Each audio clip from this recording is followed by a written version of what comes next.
I never thought love would find me on a hiking trail. But that's exactly where I met Mia. She was sitting alone on a weathered bench at a rest stop, fumbling with the torn lace of her old boots. I knelt to help her fix it, and that simple act began something I could never have imagined. We walked together the rest of the way, talking like we had known each other for years.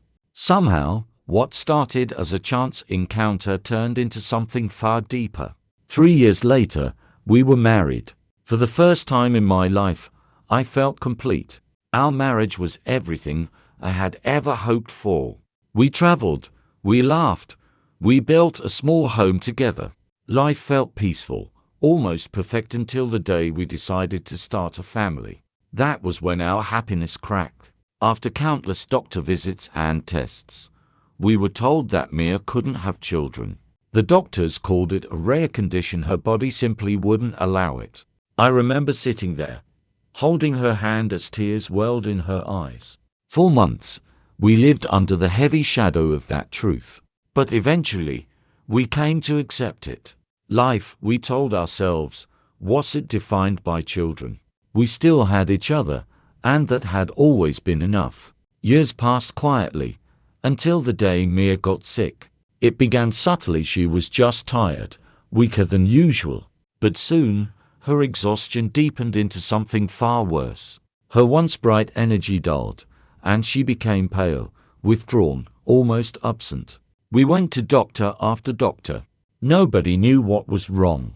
Blood tests, scans, examinations, everything came back inconclusive. Some said it was anemia, others thought it was a rare infection, but no treatment helped. Her body seemed to fade before my eyes. She grew thin, her cheeks hollow.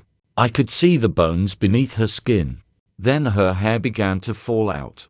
At first, just strands on her pillow. Then clumps, entire patches gone overnight. Her golden hair that I used to run my fingers through disappeared within days. I tried to hide my fear, to stay strong, but every time I looked at her, I could feel panic crawling up my throat. It only got worse. Her teeth started loosening, then falling out. One morning, she woke with blood on her lips and one less tooth in her mouth. She looked at me terrified, asking what was happening to her, and I had no answer. Her skin broke out in lesions and sores. Some looked like burns, others like infections. She could barely walk anymore, and her once lively eyes looked empty. Her voice was thin, almost unrecognizable. I barely slept. I spent my nights researching illnesses, calling doctors across the country, begging anyone for answers.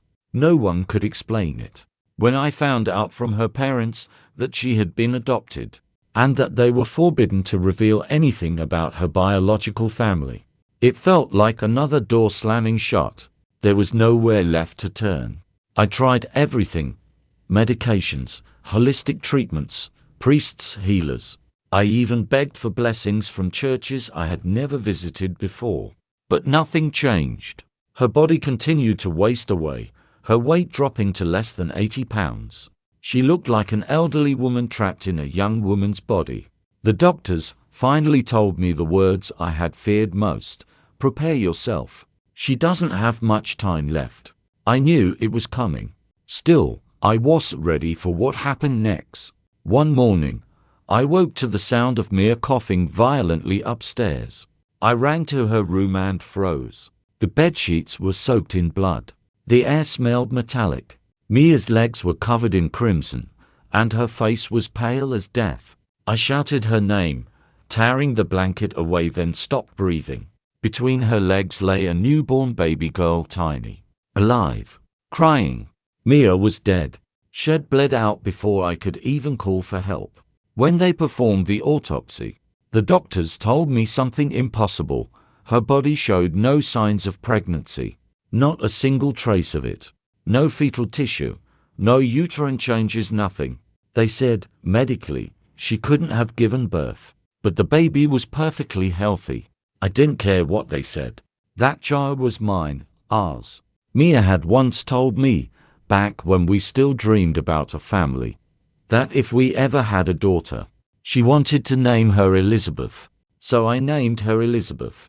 Raising her alone was brutal. The house felt hollow without Mia. I went to therapy, begged my family for help, and tried to keep going. Somehow, I did. Elizabeth was an easy child, almost too easy. She never cried unless she needed something. She slept through the nights, ate everything I gave her, rarely got sick. She was perfect. But perfection can be frightening. Years passed. When she turned 8, I met someone, Linda. She was another single parent, and her son was in Elizabeth's class.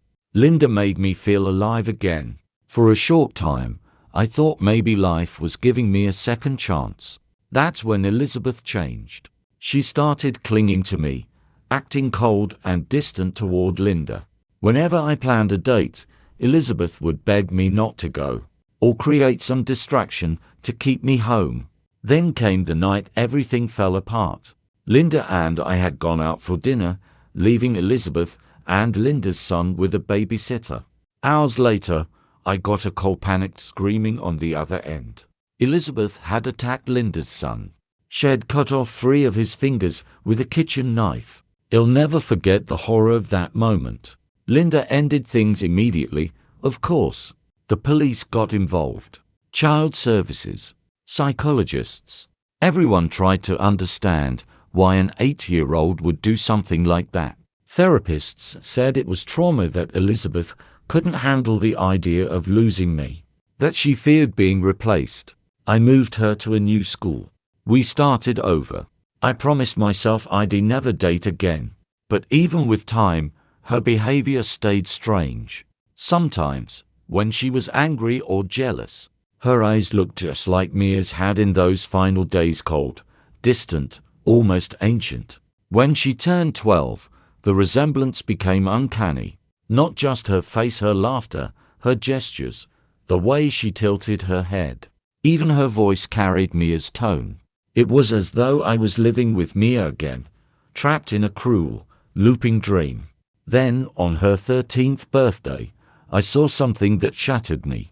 We were cleaning up after her party. She came up behind me in the kitchen, hugged me from behind, and said she was going to shower. As she turned away, she brushed her hair aside, and I saw the back of her neck. There was a scar there, a long, pale, familiar scar. Mia had the same one from a bicycle accident when she was 13. Elizabeth had never been injured in her life. And yet, there it was, identical down to the smallest curve. I froze. My mind went blank. Just days before, there had been nothing there. Mia, I whispered. What is this? After all these years, what are you? She stopped on the stairs. Her hand rested on the railing, one foot on the first step. She didn't turn around. Don't call me that, Jack, she said softly, her voice calm and distant.